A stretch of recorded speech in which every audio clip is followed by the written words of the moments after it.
Hoje quero falar um pouco com os irmãos sobre alguns provérbios que nos ajudam a organizar a nossa vida de modo a que nós sejamos bem-sucedidos naquilo que estivermos fazendo.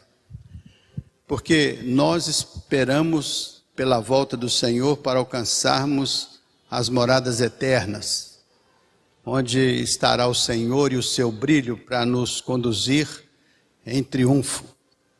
Mas enquanto não chegamos às mansões celestiais, vivemos nestas casas terreais, tanto no nosso corpo mortal quanto no contexto geral da natureza e do ambiente onde nós vivemos. A Bíblia diz que esse corpo corruptível se revestirá da incorruptibilidade naquela dimensão celestial.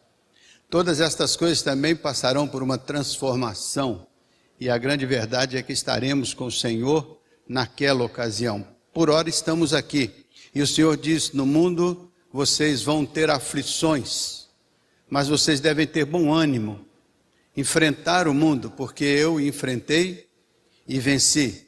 Vocês também têm possibilidade de enfrentar e vencer. Então quero falar não daquele momento glorioso eterno, mas quero falar desse dia a dia da vida, onde nós vamos tendo que construir passo a passo a nossa caminhada, até chegarmos, como disse a Natália na canção, até chegarmos ao tempo final. Enquanto estamos caminhando aqui, considerem esses 4 pilares importantes na construção da sua vida pessoal, da sua vida relacional, da sua vida social, da sua vida espiritual, da sua vida emocional. É importante. Então eu gostaria que vocês abrissem a palavra de Deus, o Provérbios de número 10, o capítulo 10, verso 9. Provérbios 10, 9. Então vamos começar pensando: quem anda em integridade anda seguro, mas o que perverte os seus caminhos será conhecido. Eu fiquei pensando como que a palavra de Deus é poderosa, como que ela, bem compreendida, pode produzir um bem tão grande nas nossas vidas. A Bíblia nos diz que a palavra de Deus é como uma espada penetrante, que vai até o interior da nossa alma, que é a nossa vida consciente, vai até a intimidade da nossa constituição orgânica e tira de dentro para fora as intenções dos nossos corações, as motivações dos nossos corações. Não é assim? A Bíblia não é uma espada penetrante? Ela penetra até o interior da nossa alma, vai lá dentro. E ela tira de dentro para fora as motivações do coração, as intenções do coração. Quando a palavra de Deus vai lá e tira para fora, ela tem a intenção de que nós vejamos o que está lá dentro. O que a palavra de Deus quer? Quer nos revelar o nosso mundo interior. Quer nos revelar o nosso homem interior. Quer mostrar como é o velho homem. E quer mostrar como deve ser o novo homem criado em verdadeira equidade, retidão e justiça.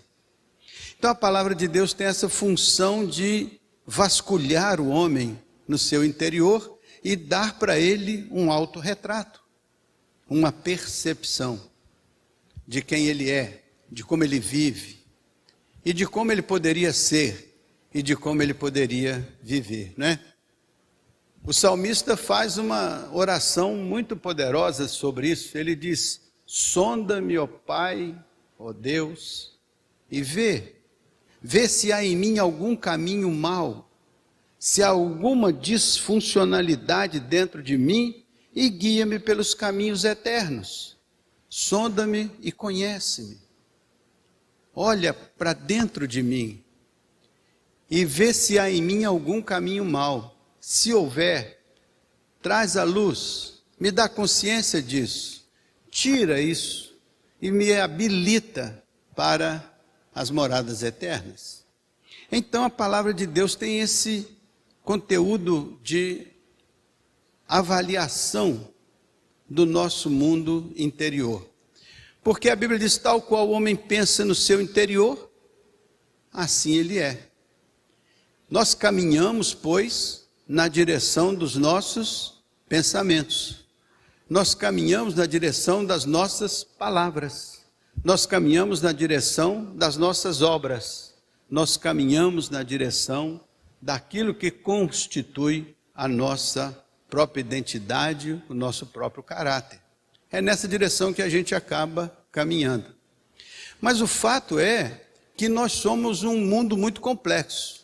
Dentro de nós não existe só um jardim criado por Deus, onde Ele nos colocou, e nós vivemos as bênçãos da sua liderança permanentemente, né? Fosse assim, seria maravilhoso. Mas dentro de nós existem muitas contradições. Dentro de nós existem muitas situações conflitantes. Por isso que nós precisamos sempre ter a palavra de Deus, ter o Espírito de Deus, avaliando o interior das nossas vidas, trazendo isso para fazermos uma leitura de nós mesmos e habilitar-nos a tomar decisões, fazer escolhas que ajustem nossas vidas aos princípios de Deus. E assim nós vamos garantindo que, na compreensão da palavra de Deus, na liderança do Espírito Santo, nós vamos fazendo as escolhas certas e construindo a vida de acordo com os propósitos de Deus, preparando-nos para a eternidade. Então, nesse versículo que nós colocamos aí, quem anda em integridade, ele anda seguro, mas o que perverte os seus caminhos será condenado. Eu tenho aqui o 10 verso 9, né? Não, aliás, façam a gentileza, bota aí o 10 verso 12 primeiro, só para eu voltar um pouquinho, 10 verso 12. Olha, o ódio excita contendas, mas o amor cobre todas as transgressões. Outra versão diz, o ódio excita o conflito, mas o amor cobre uma multidão de pecados.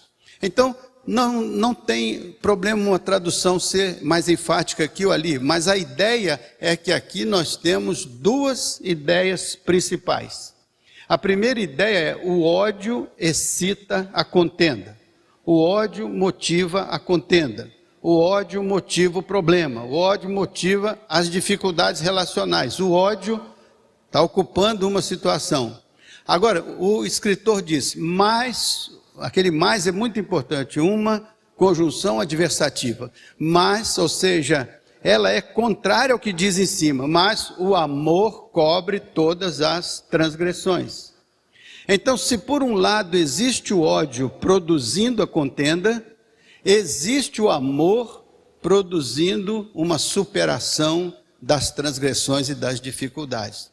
Então, são palavras conflitantes, porque elas estão revelando o nosso interior. Elas não estão revelando o mundo objetivo, elas estão revelando o mundo subjetivo, porque o ódio nasce no coração do homem. O ódio nasce na intimidade do ser humano. O ódio nasce na nossa particularidade, na nossa singularidade. É dentro de cada um de nós que nasce a raiz do ódio, da amargura, da revolta. É dentro de cada um de nós, mas também é dentro de cada um de nós que o amor acontece. É dentro de cada um de nós que o amor vai vicejar, vai crescer, vai desenvolver. Então, estas duas experiências são contraditórias, porque elas representam a contradição humana. Porque nós tanto podemos ser pessoas que odeiam, como podemos ser pessoas que amam. E interessante que a gente, às vezes, é alternativo. Ora odeia, ora ama. Ora odeia, ora ama. E a Bíblia diz que um homem não pode, é como uma fonte, não pode deitar água doce e salgada. Deitar água doce e salgada. Então, porque não és quente nem frio, vomitar-te-ei da minha boca. Então, o que a palavra está dizendo? Faça uma análise da sua intimidade. Permita que o Espírito Santo adentre os pórticos da sua individualidade, da sua intimidade. Deixe a palavra de Deus como uma espada penetrante entrar lá dentro da sua experiência pessoal e deixe que essa palavra e esse Espírito Santo traga para fora e coloque diante dos seus olhos uma leitura do que você é lá dentro, do que lá dentro acontece. E se tem algum conflito lá dentro, alguma coisa que precisa ser resolvida. Quando acontece isso, então nós podemos ver pelas motivações do nosso coração, pelas nossas atitudes, pelas nossas falas, pelos nossos relacionamentos, enfim, por tudo que acontece, nós podemos fazer uma leitura e verificar se nós estamos predominantemente alimentando o ódio, a raiva, o rancor, ou se nós estamos predominantemente alimentando a benignidade, a bondade, o amor, né? Então estas coisas vindas à tona nos ajuda a fazer uma leitura de quem nós somos. Então o ódio é a mãe do conflito, o amor é o pai da superação das transgressões, das violações. Então hoje esse versículo podia nos ajudar. O que está predominando na vida de cada um de nós, no que diz respeito aos nossos relacionamentos interpessoais? O que predomina dentro de nós em relação às relações sociais, familiares, as relações com a sociedade, as relações com o mundo que está além da nossa intimidade? Como é que as nossas janelas da alma se abrem para o mundo? Como é que nós olhamos o mundo, com que filtro, com que olhar nós olhamos o mundo objetivamente? Com ódio, com revolta, com violência, com rancor, com amargura? Ou com amor, com benignidade, com paciência, com perseverança? E se o que está dentro de nós nos motiva a amar e frutificar o amor, ou a odiar e frutificar o ódio, a revolta? Então é muito importante que a palavra de Deus se transforme para nós num instrumento de avaliação do nosso homem interior. Porque a Bíblia diz que muitas vezes você vai ter que se desvestir do seu homem velho e terá que vestir-se de um homem novo. Porque a Bíblia diz que é possível que quem esteja estacionado dentro das quatro paredes do seu coração seja um homem velho, com hábitos velhos, com sentimentos velhos, e que são mais identificados com o rancor, a raiz de amargura, o ódio, do que com as raízes da benignidade, porque Paulo diz que a igreja tem que ser enraizada, arraigada, fundamentada em amor. Então este é o princípio predominante na compreensão bíblica. O amor é que deve reger as nossas relações em contraposição ao ódio, ao rancor, à raiva e assim sucessivamente. Toda vez que você tiver um ódio, toda vez que você tiver um rancor, toda vez que você tiver uma raiva, toda vez que você precisar ou querer levantar a voz, pare e pense qual é a motivação do meu coração. Porque Jesus uma vez ficou irado, mas ele dizia: irai-vos, mas não pequeis, não se põe o sol sobre a vossa ira. A ira é uma forma de você fazer uma leitura do que está te indignando, mas não pode ser um sentimento que se transforme em ódio, em raiva, em rancor. Temos que ter, pois, o amor predominantemente liderando a nossa vida. Até porque o ódio é obra da carne, mas o amor é a essência de Deus, porque Deus é amor. Deus não é ódio, Deus é amor. Então o ódio é algo diferente da essência de Deus, mas é possível estar acoplado à sua experiência pessoal. Mas não é um bom amigo. Dormir com o ódio, com a raiva, com a mágoa, não é dormir com o melhor companheiro da sua vida. É dormir com aquele câncer emocional que te destrói, que te machuca. E se não machuca no momento, machuca depois. Mas todo o ódio, todo o rancor, ele vai cobrar o preço mais tarde. Por isso que a Bíblia diz assim: não permita que nenhuma raiz de amargura cresça dentro do seu coração, porque ela contamina a sua vida e contamina todo mundo ao seu redor. Então tem de arrancar essa raiz de amargura e deixar que o bom semeador semeie a palavra do Evangelho e que ela frutifique o fruto do Espírito. Então, agora passe para o 10:9, aquele que nós tínhamos antes. Então o ódio fique de fora e o amor prevaleça, certo? Primeiro ponto para construir uma vida saudável, uma vida de bom relacionamento, né? Predominância do amor, da benignidade, da bondade. O 10:9 diz assim, ó, quem anda em integridade estará seguro, ou será seguro. Mas o que perverte os seus caminhos, esse será conhecido. E eu peguei uma versão um pouco diferente dessa aí, ó. Diz assim, quem anda em sinceridade. A minha versão tradicional, quem anda em sinceridade. Sinceridade é uma palavra originária de uma compreensão antiga que vem de sincera, quer dizer, sem cera. É como quem anda em sinceridade, anda sem cera. É como criasse uma cera, criasse uma máscara, e a sinceridade seria a retirada daquela máscara, para que aparecesse o corpo não coberto com a máscara, com a cera, mas tirando a máscara, aparecesse o rosto como ele é. Quem anda em sinceridade, verdade, né? Integridade, outra coisa importante. O que é a integridade? O que é íntegro? Íntegro quer dizer inteiro, completo.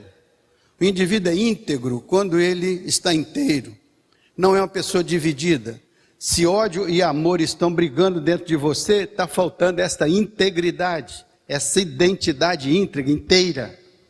É importante então que a gente tenha uma sensação de integridade, de ser inteiro.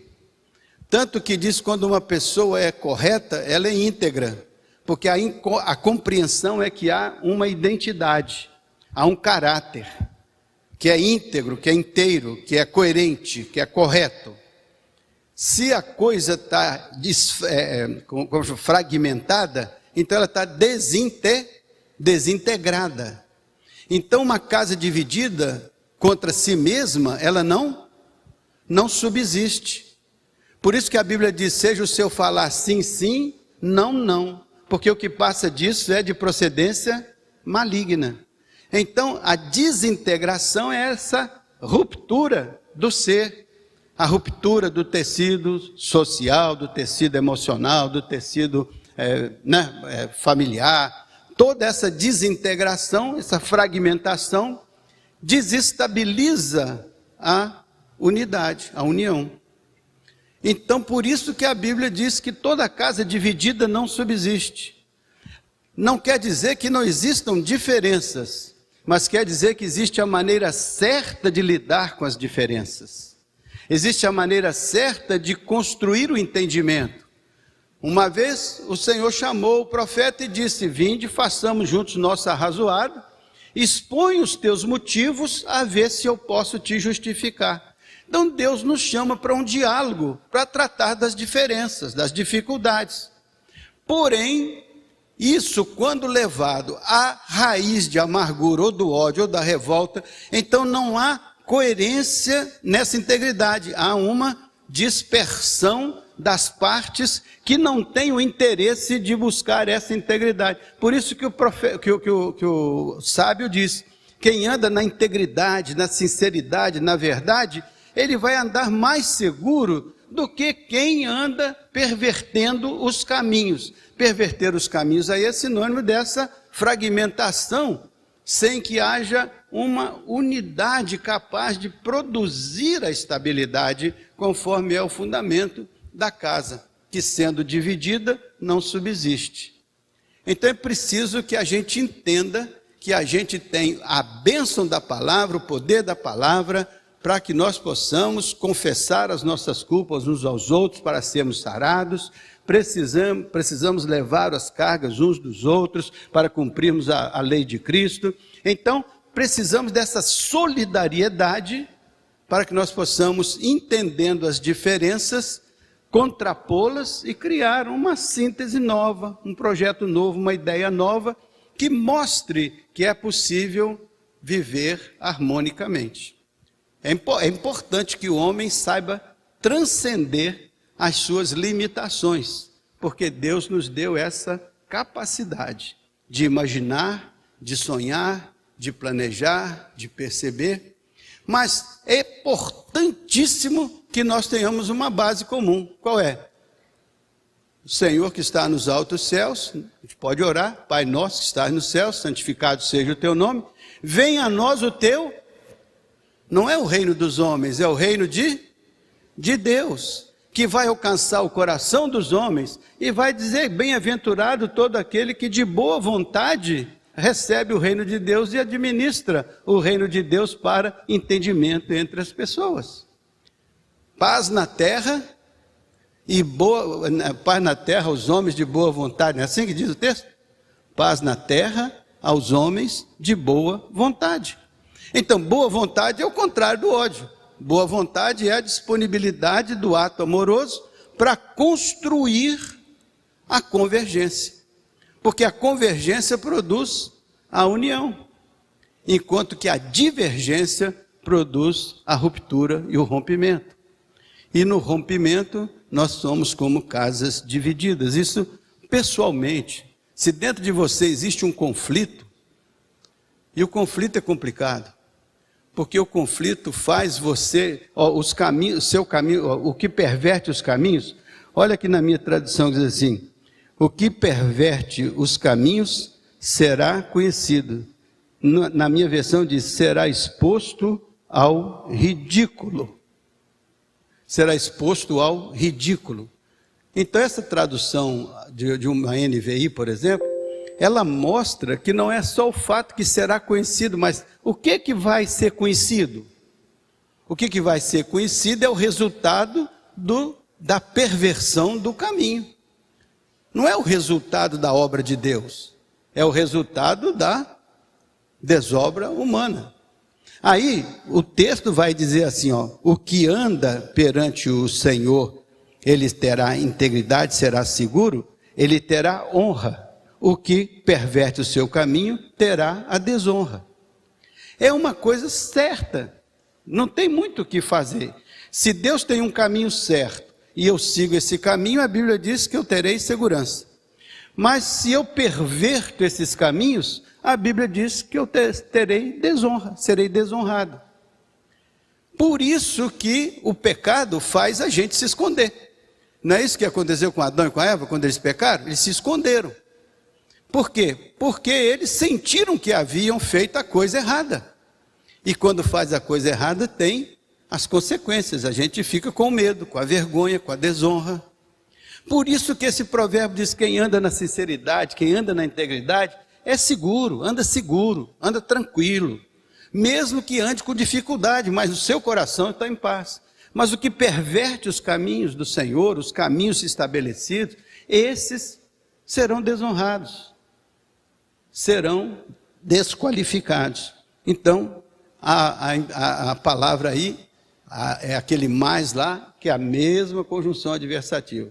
Uma coisa é adversária da outra coisa.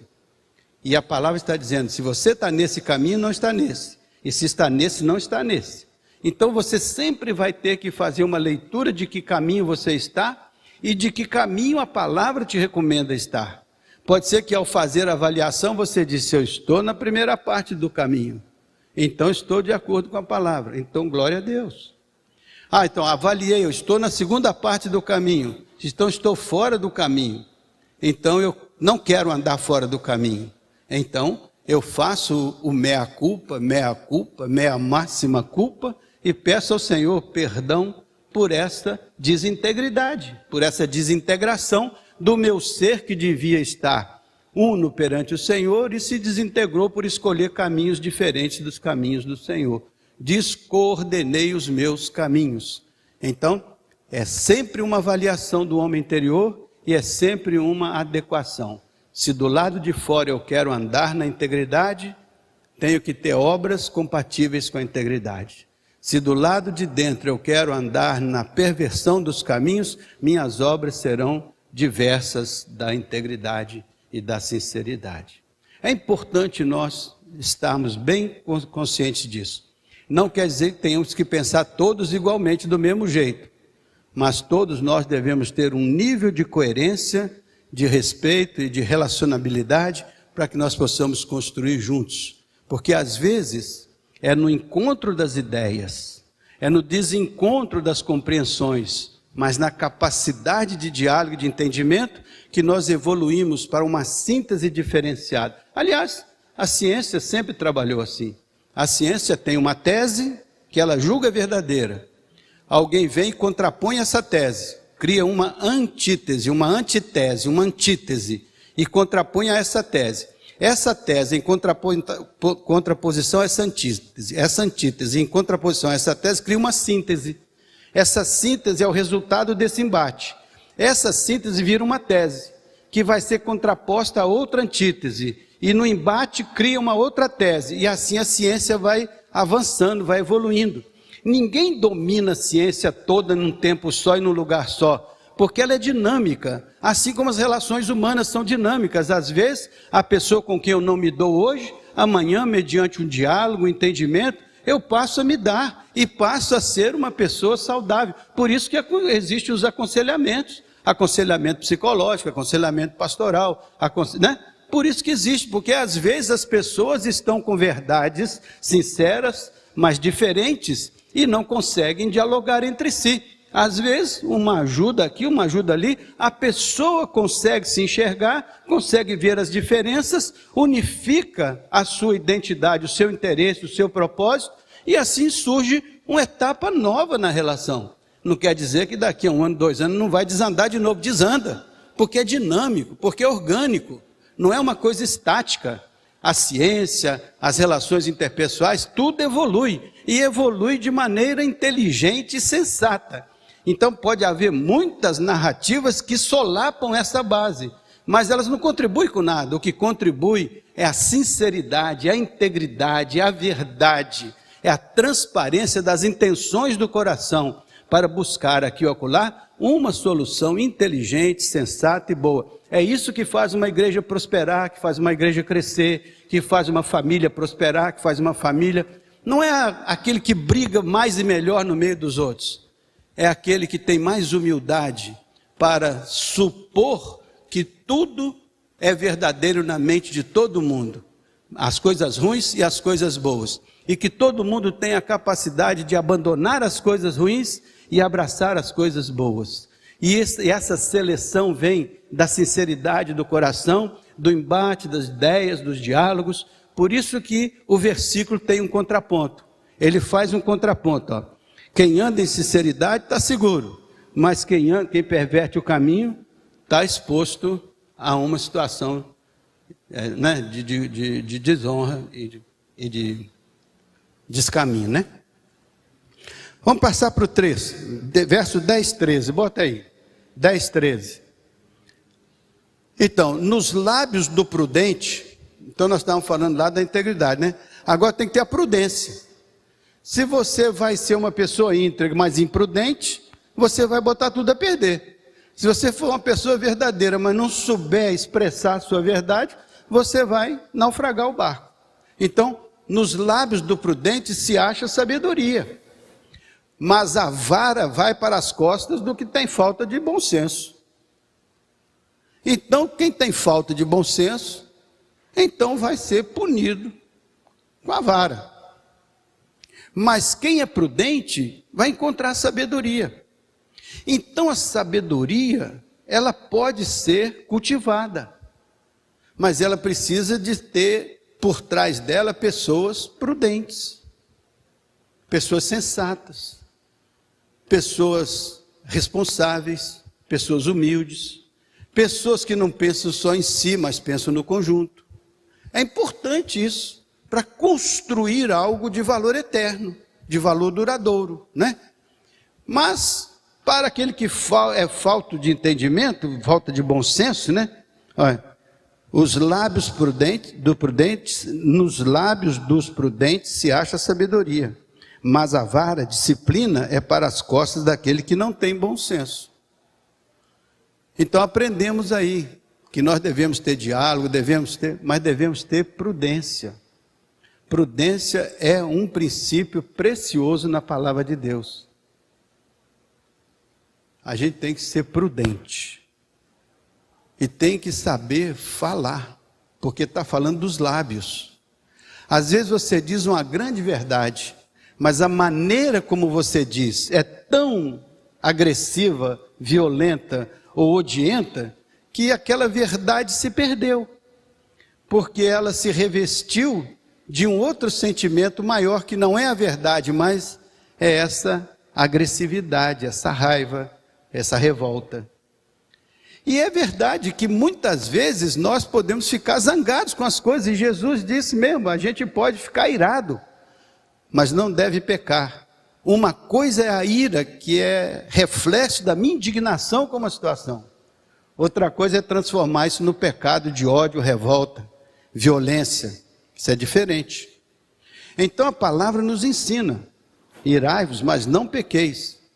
Não se põe o sol sobre a vossa ira, ou seja, a ira não é uma coisa para perdurar na vida da gente, é só para sinalizar a indignação, para você se dar conta de que por que razão você, até que você formule um argumento sólido e íntegro, para que você possa então se contrapor àquilo que está irando o seu coração, buscando uma solução sensata, inteligente. Essa é a base do aconselhamento de toda a palavra de Deus, né? Buscar esse entendimento. Quando Deus pretende nos salvar pela pessoa de Jesus Cristo, Ele não chega chutando a porta do nosso coração, entrando de qualquer maneira, enraivecido por causa das nossas pecaminosidades, por causa dos nossos erros. Ele não chega chutando a porta, Ele chama a gente para um diálogo. Ele diz, eu estou à porta, eu bato. Se você ouvir e abrir a porta, eu entrarei. Cearei com você e você comigo. Ainda que os seus pecados sejam tão vermelhos como a escarlata, eles se tornarão brancos como a alva neve.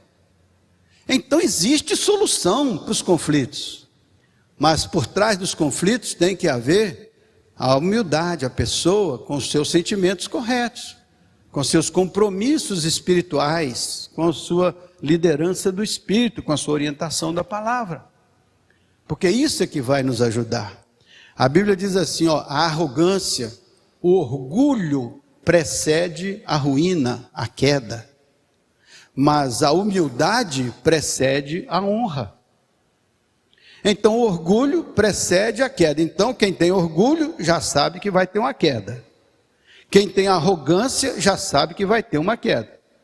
Agora, quem tem humildade já sabe que vai ter honra. A Bíblia diz isso. Então, o que eu vou escolher?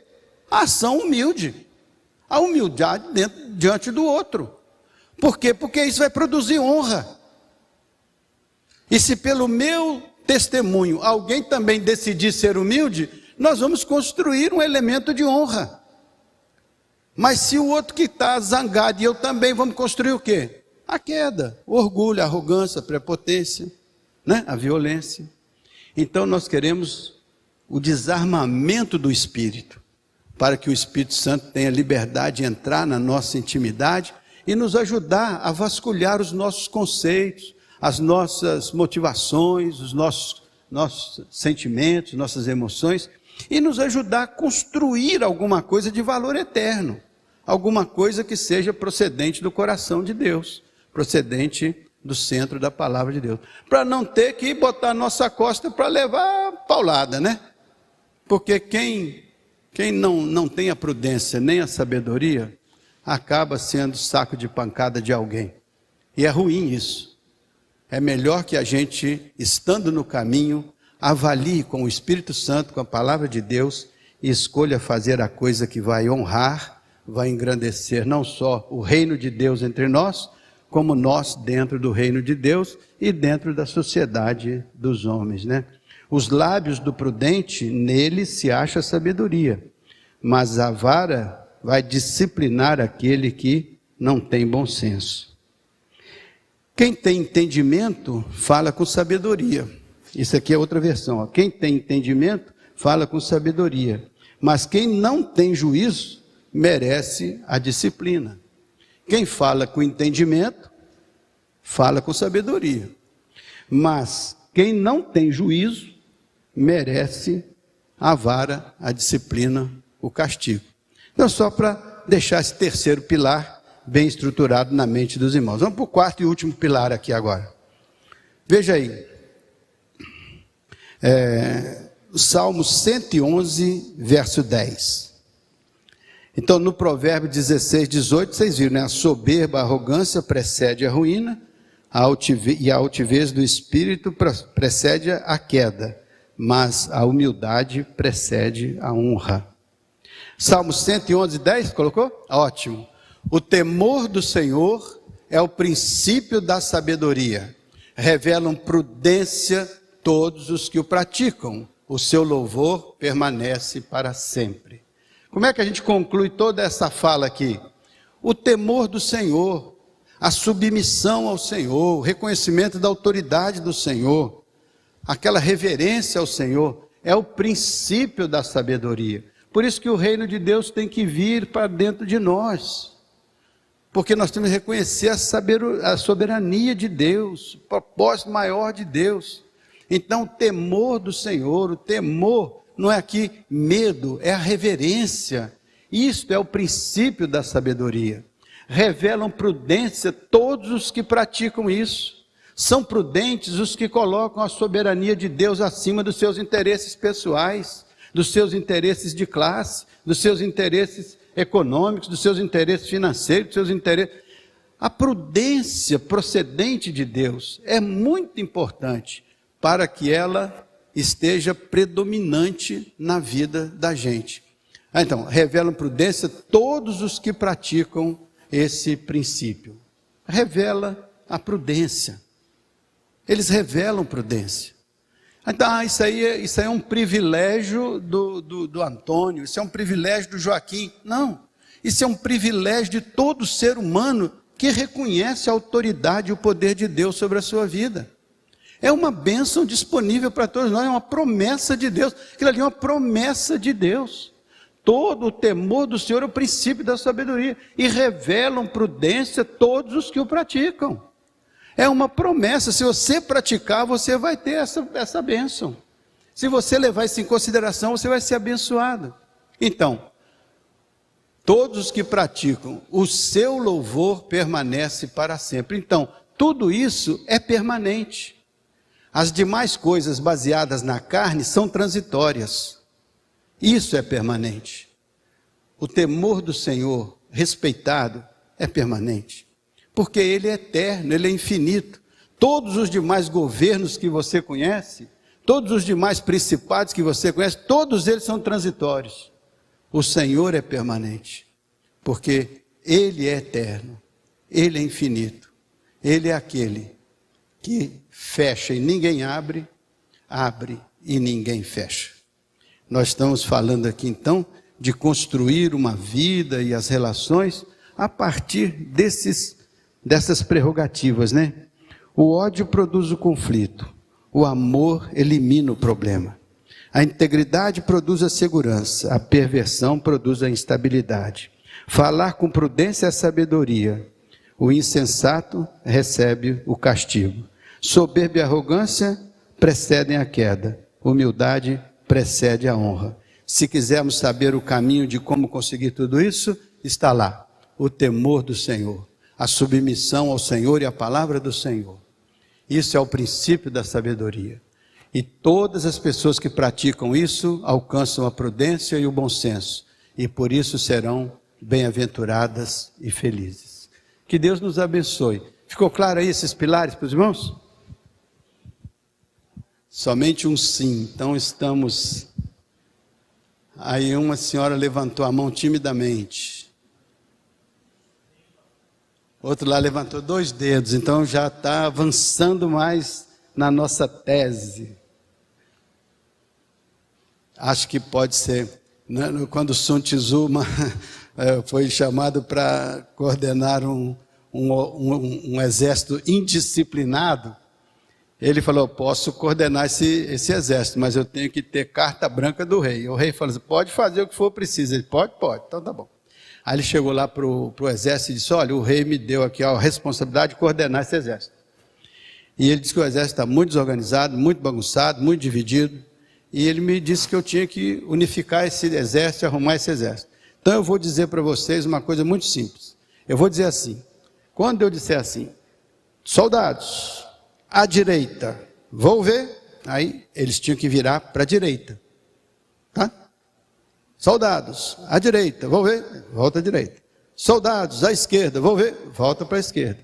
Então, entenderam? Então agora, soldados, à direita. Aí uns virar para a direita, outros virar para a esquerda. Aí ele falou, bem, se o soldado não fez do jeito que era para fazer, é porque ele não entendeu corretamente a ordem. Então a falha é do general. Então o general tem que repetir a ordem e ter certeza que todos entenderam, para que não haja um erro por falha de comunicação do general. Tá bom. Então agora o general disse, ó, quando eu falar direita, vocês vão virar para esse lado. Quando eu falar esquerda, vocês vão virar para esse lado. Então agora, à direita, aí um cara virou para lá, outro cara virou para cá. Ele disse, quando o general deu uma ordem, explicou a ordem, e as pessoas não obedeceram, ele tem que ter uma posição mais drástica. Chamou o primeiro dali, foi aqui, traz uma espada aí, cortou a cabeça dele, pá. Depois de cortar a cabeça dele, mostrou assim, ó, quando o general dá uma ordem e ele não obedece, então ele tem que ser punido porque ele foi desleal. Aí a pessoa, agora vamos ver se então agora vai dar certo. Quando eu disser à direita, vocês viram para cá. Aí quando eu disse à direita, todos viraram para a direita. Parece que faltava uma disciplina. E a punição foi rigorosa, violenta, cortar a cabeça. Eu fico pensando, misericórdia. Não queria nunca viver numa comunidade como aquela, nunca queria ter um general como aquele. Mas o nosso general, ele diz, ó, se você não obedecer os princípios, você vai ser desonrado. E às vezes, cortar a cabeça é menos problemático do que você carregar uma desonra o resto da vida. Tem que ter muito cuidado para não perder, ficar com a cabeça, mas perder a honra, perder a dignidade, perder o bom nome, é mais do que perder a cabeça. E muita gente se suicida porque perdeu isso. Não é assim? Infelizmente acontece. Então, não faça apologia nenhuma da violência do Sun Tzu. Acho totalmente errado, não quero fazer, nem quero estar lá. Nem sei se é verdadeiro isso. Pode ser que seja uma ilustração. Mas a grande verdade é que nós mesmos, muitas vezes, cortamos a nossa cabeça porque não sabemos fazer as escolhas certas. E isso faz a gente ficar perambulando no mundo, sem honra, sem valor, sem prosperidade emocional, espiritual, zanzando daqui para acolá, ao sabor das ondas. O que se quer nesta manhã? Alertar para buscar o temor do Senhor como o princípio da sabedoria.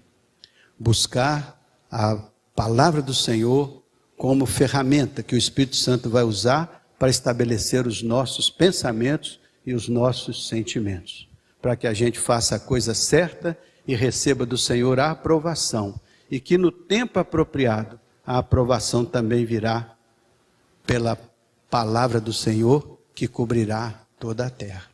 A palavra do Senhor vai cobrir a terra toda, assim como as águas cobrem o fundo do mar.